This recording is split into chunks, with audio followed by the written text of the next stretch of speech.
할렐루야. 아멘. 사랑하는 광림가족 여러분, 오늘도 수요 예배의 창문을 열어놓았습니다. 6월 1일 수요 예배 겸 그룹 큐티 나눔 시작하도록 하겠습니다. 다 함께 조용한 기도를 하나님께 올려드립니다. 하나님 감사합니다. 6월 1일 수요 예배로 하나님께 나왔습니다. 이제 6월이 시작되었습니다. 하나님께서 6월 달에도 우리 가운데 큰 은혜 주실 줄로 믿습니다. 우리의 마음은 더 하나님 앞에 나가기를 원합니다. 어떤 일이 6월 달에 진행될지 우리는 알지 못하지만 하나님은 이미 가장 좋은 것으로 저희의 삶에 만족을 주실 줄로 믿습니다. 저희들이 살아가면서 시간마다 하나님께 영광 올리는 귀한 삶이 되게 하옵소서. 특별히 아픈 이들을 축복하며 기도하오니 우리 하나님 피 묻은 손으로 육체적으로 또 영적으로 여러모로 어렵고 힘든 이들 속에 함께하여 주옵소서. 예수님 이름으로 기도 올립니다. 아멘. 찬송은 212장 겸손히 주를 섬길 때 우리 찬송으로 하나님께 나아가도록 하겠습니다. 212장 겸손히 주를 섬길 때.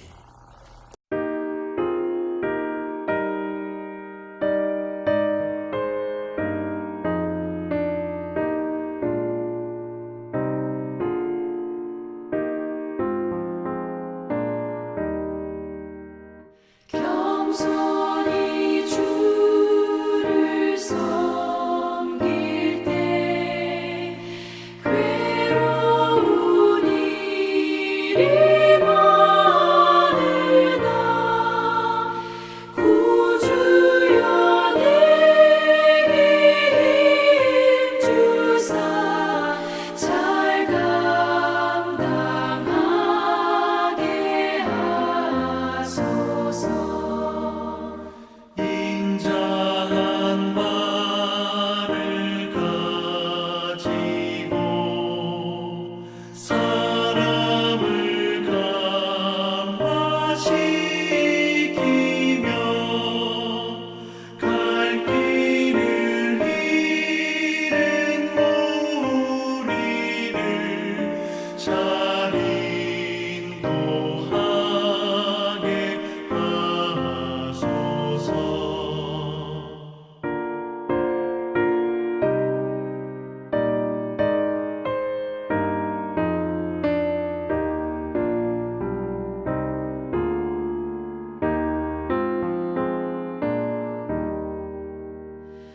구주의 귀한 인내를 깨달아 알게 하시고 굳건한 믿음 주셔서 늘 승리하게 하소서.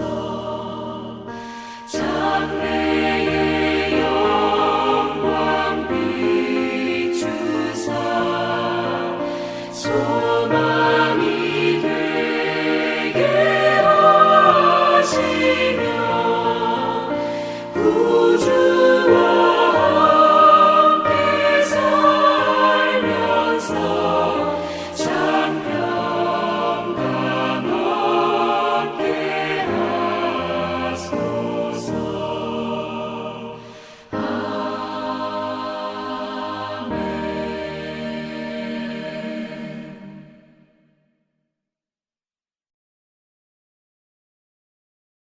아멘. 아멘. 오늘 우리에게 주시는 하나님 말씀은 사무엘상 14장 24절부터 35절 말씀입니다. 우리 한 사람이 4절씩 읽도록 하겠습니다. 이 날에 이스라엘 백성들이 피곤하였으니 이는 사울이 백성에게 맹세시켜 경계하여 이르기를 저녁 곧 내가 내 원수에게 보복하는 때까지 아무 음식물이든지 먹는 사람은 저주를 받을지어다 하였음이라. 그러므로 모든 백성이 음식을 맛보지 못하고 그들이 다 숯불에 들어간즉 땅에 꿀이 있더라. 백성이 숯불로 들어갈 때에 꿀이 흐르는 것을 보고도 그들이 맹세를 두려워하여 손을 그 입에 대는 자가 없었으나 요나단은 그의 아버지가 백성에게 맹세하여 명령할 때에 듣지 못하였으므로 손에 가진 지팡이 끝을 내밀어 벌집에 꿀을 찍고 그의 손을 돌려 입에 대매 눈이 밝아졌더라. 그때에 백성 중 한 사람이 말하여 이르되 당신이 부친이 백성에게 맹세하여 엄히 말씀하시기를 오늘 음식물을 먹는 사람은 저주를 받을지어다 하셨나이다. 그러므로 백성이 피곤하였나이다 하니 요나단이 이르되 내 아버지께서 이 땅을 곤란하게 하셨도다. 보라, 내가 이 꿀 조금을 맛보고도 내 눈이 이렇게 밝아졌거든. 하물며 백성이 오늘 그 대적에게서 탈취하여 얻은 것을 임의로 먹었더라면 블레셋 사람을 살육함이 더욱 많지 아니하였겠느냐. 그 날에 백성이 믹마스에서부터 아얄론에 이르기까지 블레셋 사람들을 쳤으므로 그들이 심히 피곤한지라. 백성이 이에 탈취한 물건에 달려가서 양과 소와 송아지들을 끌어다가 그것을 땅에서 잡아 핏째 먹었더니 무리가 사울에게 전하여 이르되 보소서, 백성이 고기를 핏째 먹어 여호와께 범죄하였나이다. 사울이 이르되 너희가 믿음 없이 행하였도다. 이제 큰 돌을 내게로 굴려오라 하고 또 사울이 이르되 너희는 백성 중에 흩어져 다니며 그들에게 이르기를 사람은 각기 소와 양을 이리로 끌어다가 여기서 잡아먹되 핏째로 먹어 여호와께 범죄하지 말라 하라 하매 그 밤에 모든 백성이 각각 자기의 소를 끌어다가 거기서 잡으니라. 사울이 여호와를 위하여 제단을 쌓았으니 이는 그가 여호와를 위하여 처음 쌓은 제단이었더라. 아멘. 아멘. 할렐루야. 아멘. 방송가족 여러분, 주님의 이름으로 이 시간 여러분들 모두 축복하고 환영하고 무엇보다도 감사를 드립니다. 아멘. 매일의 삶이 은혜의 삶인 줄로 믿습니다. 아멘. 지난 한 주간 잘 지냈으리라고 믿고 이번 한 주간도 좋은 은혜가 있을 것을 기대합니다. 오늘 우리가 나눌 말씀은 낮은 자의 하나님의 주제로 5월달을 말씀을 나누면서 그 중에 마지막 시간이에요. 자기를 높이는 자의 올무, 이런 제목으로 함께 은혜를 나누고자 합니다. 우리 지난 시간에 말씀을 우리가 나눈 대로 이스라엘의 초대왕 사울은 매우 겸손한 모습으로 등장했고 실제적으로 그는 겸손했습니다. 이런 말이 있죠. 내 시작은 미약하였으나 내 나중은 심히 창대하리라. 예, 그런데 그 말을 적용해 보면 이 사울은 시작은 겸손하였으나 나중은 교만하더라. 우리가 정말 조심해야 될 그런 경고라고 생각이 듭니다. 그는 왕이 됐어요. 처음에는 아주 부족함을 많이 깨달았는데 나중에 왕은 무엇이든지 할 수 있다고 생각을 했나 봐요. 결국 제사장만이 할 수 있는 제사를 대신 집례하는 교만함을 보이기 시작을 합니다. 결국 하나님을 의지하는 겸손도 버리고 자신을 높이는 길에 들어선 사울은 자신과 가족을 무너뜨리는 비극적 인생으로 치닫게 되는 것을 보게 됩니다. 자, 오늘도 우리가 함께 읽은 14장 24절부터 35절 말씀을 가지고 먼저 첫 부분 24절로 30절. 사울은 블레셋과의 전쟁에서 승기를 잡았지만 어리석은 명령을 내리고 말았다. 그 명령 때문에 진짜 승리를 맛보지 못했다는 그런 말씀을 이제 함께 나누려고 해요. 세 개의 질문이 있는데 첫 번째는 24절 말씀을 가지고 우리 함께 좀 나눠봅시다. 이스라엘 백성이 피곤한 이유는 무엇이었을까요? 14절 말씀인데 14장 24절 말씀인데 유옥자 사모님 말씀을 읽어주시고 답해 주시기 바랍니다. 이날에 이스라엘 백성들이 피곤하였으니 이는 사울이 백성에게 맹세시켜 경계하여 이르기를 저녁 곧 내가 내 온수에게 보복하는 때까지 아무 음식물이든지 먹는 사람은 저주를 받을지어다 하였습니다. 그러므로 모든 백성이 음식물을 맛보지 못하고 사울이 금식을 맹세시키는 바람에 모든 백성이 음식물을 맛보지 못했습니다. 네, 지금 전쟁 기간이에요. 그런데 블레셋이라는 나라는 철기 문화로 무장한 나라고 이스라엘은 그게 준비가 안 돼 있어요. 그래서 전쟁은 사실 해보나 마나일 것 같은 그런 상황이었습니다. 항상 전쟁의 개입은 하나님이 하시느냐 안 하시느냐, 하나님이 도와주느냐 안 도와주느냐에 따라서 승패가 정할 줄로 믿습니다. 그런데 전쟁에서 승기를 잡았어요. 이겼어요. 그러니까 그때 이 사울왕이 백성들에게 맹세를 하나 시켜요. 그 맹세가 뭐냐면 이제 오늘 저녁까지 우리가 전쟁에서 이기자. 그러기 위해서는 우리가 뭉쳐야 되는데 우리 금식하자. 변호간에 금식을 선포해버린 거예요. 전쟁에서 중요한 것은 뭐예요? 먹는 거예요. 예, 잘 먹어야 됩니다. 그런데 엉뚱당뚱하게 금식을 선포해버려요. 여러분, 하나님을 위해서 금식하는 겁니까? 아니면 백성을 위해서 금식하는 겁니까? 조급함 때문에 그런 거죠.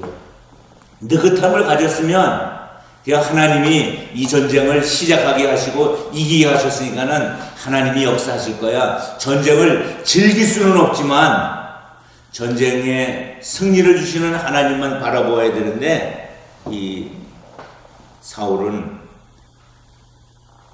그 음식을 선포해버려요. 그러니까 백성들이 음식물을 먹지 못하고 쫄쫄이 굶으면서 전쟁을 하게 되게 됩니다. 그런데 이상한 일이 벌어진 거예요. 두 번째, 이제 우리 성경을 좀 읽고 말씀을 나눌 텐데, 요나단이 수풀에서 발견한 꿀을 먹었어요. 수풀에서 뭘 발견해요? 꿀을 발견했어요. 그래서 그 꿀을 먹었어요. 그랬더니 어떻게 되었습니까? 눈이 밝아졌다고 그랬어요. 그런데 자, 유옥자 사모님, 꿀을 먹은 이유는 무엇일까요? 14장 27절 하고 답해 주세요. 사울이 명령할 때 듣지 못했기 때문에 꿀을 먹었고. 예, 성경도 하나 좀 읽어주시고요. 네. 요나단은 그의 아버지가 백성에게 맹세하여 명령할 때에 듣지 못하였으므로 손에 가진 지팡이의 끝을 내밀어 벌집에 꿀을 찢고 그의 손을 돌려 입에 대매 눈이 밝아졌더라. 아멘. 아멘. 요나단은 진짜 그 앞 성경을 읽어보면 대단한 장수인 것 같아요. 백성들을 앞서서 전령 데리고 전쟁터에 나가가지고 적군을 막 수십 명 죽였어요. 근데 아버지가 금식 명령 내린 걸 몰랐어요. 그리고 막 열심히 전쟁을 하니까는 사람이요, 당이 떨어진 거예요. 그래서 막 그냥 배가 막 고팠는데 마침 뭐가 있어요? 꿀이 있어요. 벌꿀이 있어요. 그래서 그냥 그 막대기로 그 꿀을 찍어가지고 먹으니까 뭐가 밝아졌다고 그랬어요? 눈이 밝아졌어요. 눈이 확 떠져서 그래서 전쟁에 이제 나중에 크게 이기게 되는데 근데 문제는 아버지의 금식 명령을 못 들었다는 거예요.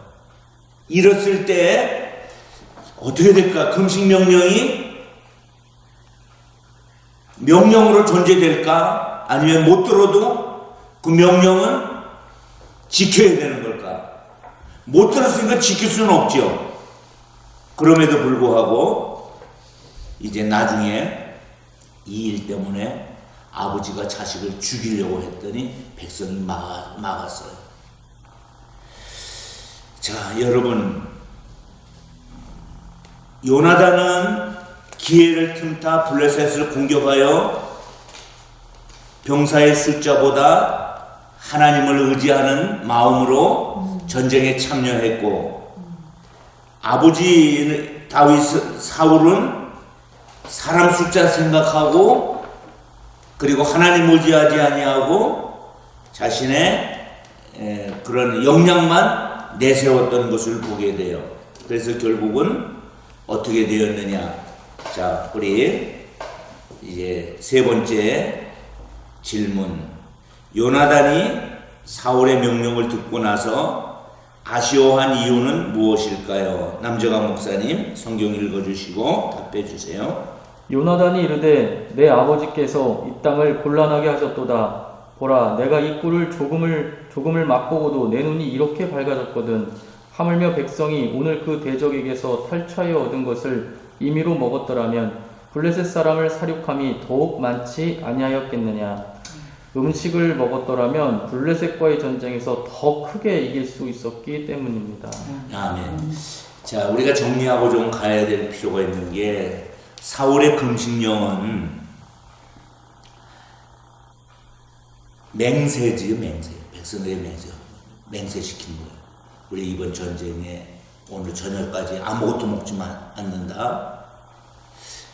그 맹세를 시켰어요. 그런데 그 맹세가 하나님으로부터 온 맹세일까요? 아니요. 그러면 자신의 순전한 믿음에서 나온 것일까요? 그것도 아니에요. 독단적이고 어리석은 결정을 내린 것입니다. 백성들을 금식시켜 빠른 승리를 꾀했지만 오히려 빠른 승리를 원하는 그 승리는 요나단의 말처럼, 요나단이 나중에 알아요. 무슨 일 때문에 내가 지금 이 곤경에 처해져 있는지. 그래서 요나단이 우리 남정환 목사님이 답해 준 것처럼 음식을 먹었더라면 블레셋과의 전쟁에서 더 크게 이길 수 있었을 것이다. 더 큰 승리를 위해서 했던 맹세가 오히려 백성을 어렵고 힘든 그런 그 삶으로 빠뜨리는 것을 보게 됩니다. 자, 나눔으로 들어가도록 하겠습니다. 사울은 백성의 입장을 고려하지 않고 부당하고 고압적인 명령으로 공동체를 어려움에 빠뜨립니다. 질문을 하겠습니다. 가정 일터 혹은 교회에서 내게 주어진 권위나 직위는 무엇입니까? 우리에게는 교회가 준 권위가 있고 또 직장에서 준 권위가 있고 직위가 있다고 생각하지요. 아멘. 아멘. 예. 그런데 직위와 권위는 무엇인가 하면 다 우리는 알 수가 있어요. 그런데 문제는 고난을 남용하지 않고 바르게 섬기기 위해서 우리가 노력해야 할 부분이 무엇이라고 생각하느냐. 그 가지고 있는 권위에 맞는 노력 또 섬김이 무엇일까?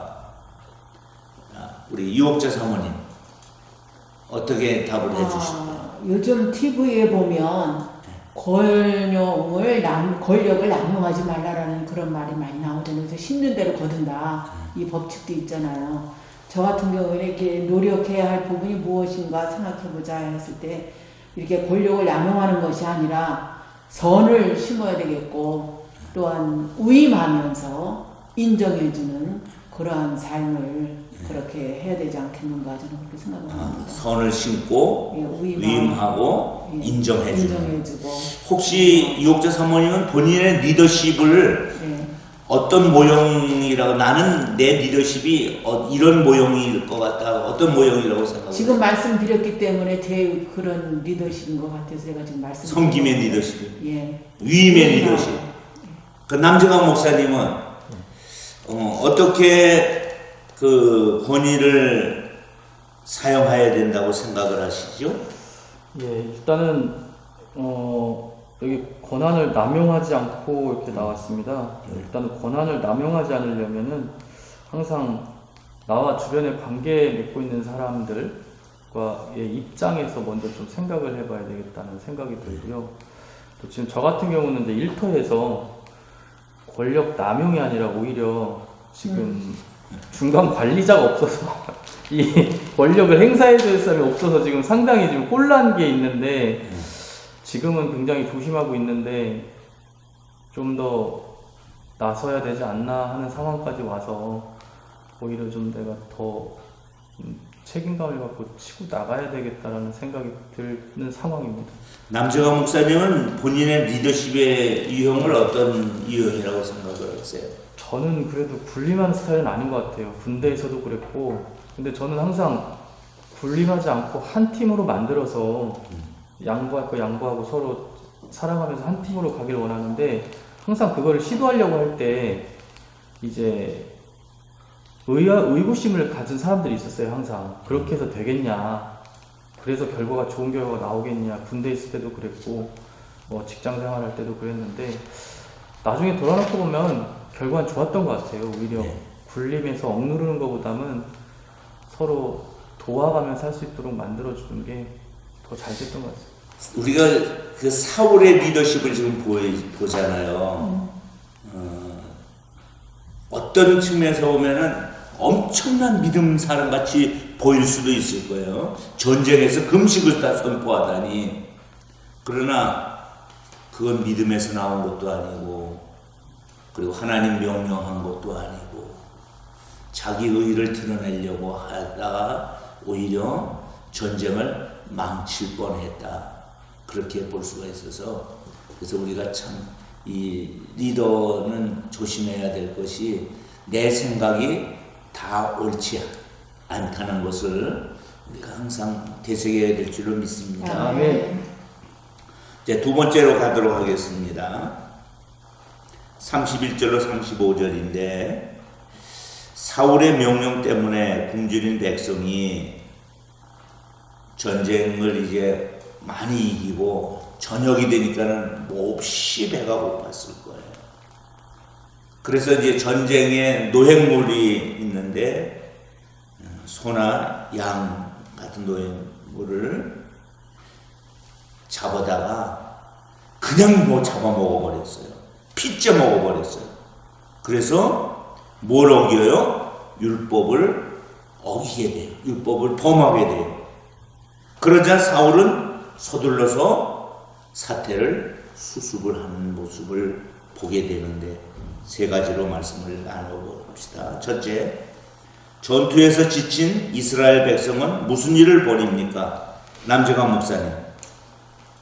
그날의 백성이 mik바스에서부터 아얄론에 이르기까지 블레셋 사람들을 쳤으므로 그들이 심히 피곤한지라.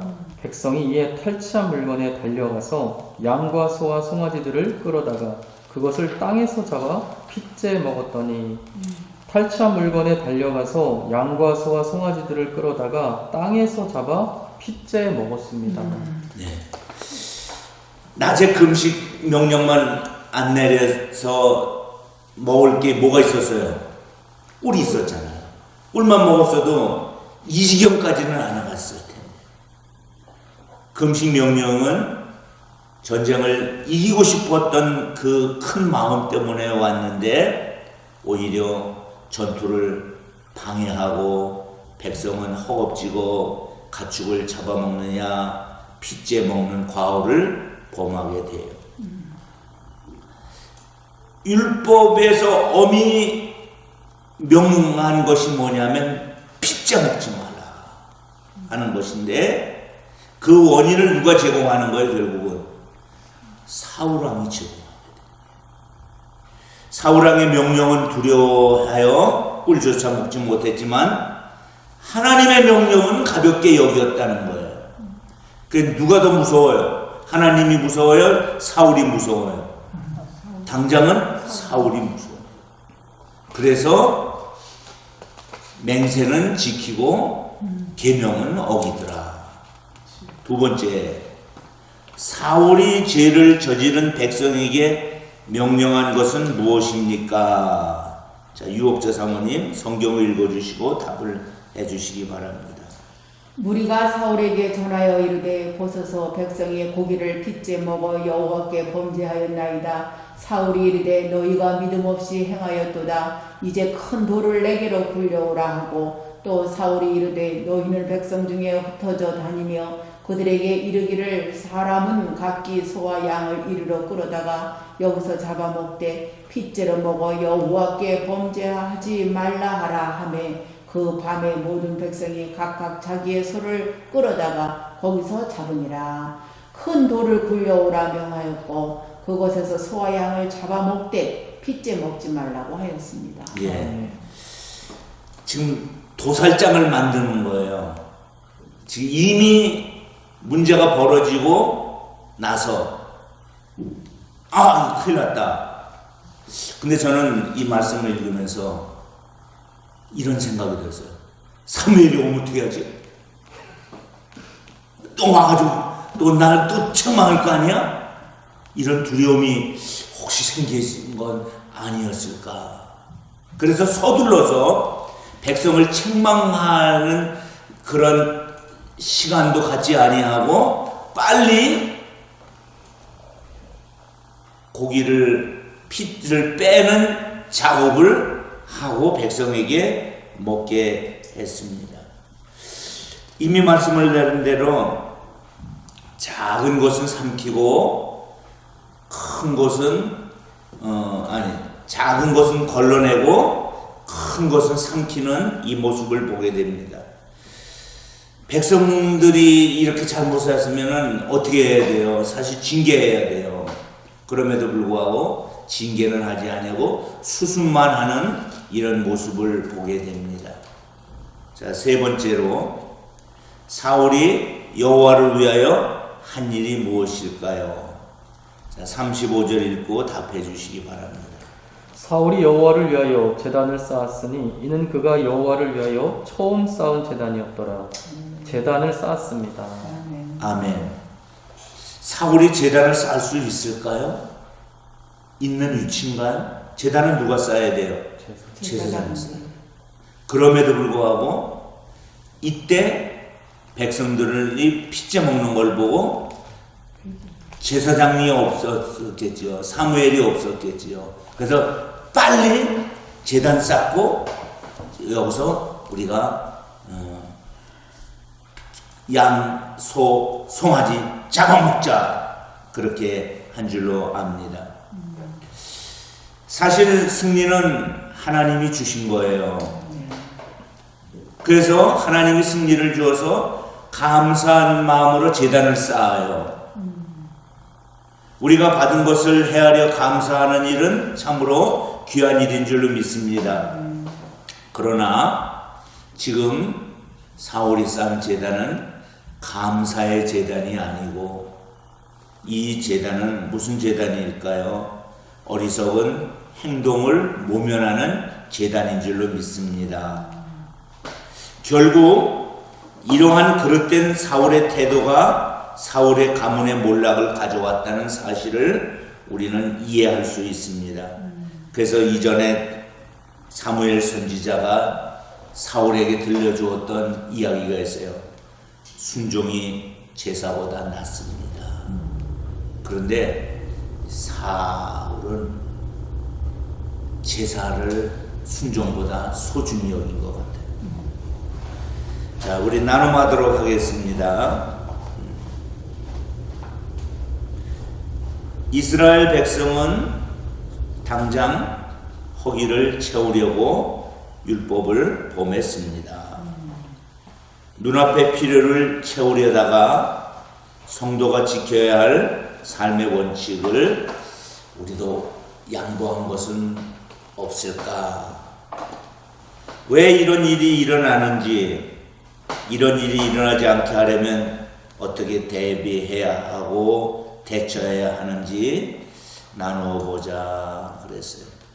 눈앞의 이익을 위해 맹세하기도 하고 잘못된 맹세로 인해서 결국은 더 큰 잘못을 범하는 것을 보게 됩니다. 자, 우리가 어떻게 해야 할까요? 어떻게 대처해야 할까요? 남정환 목사님. 네.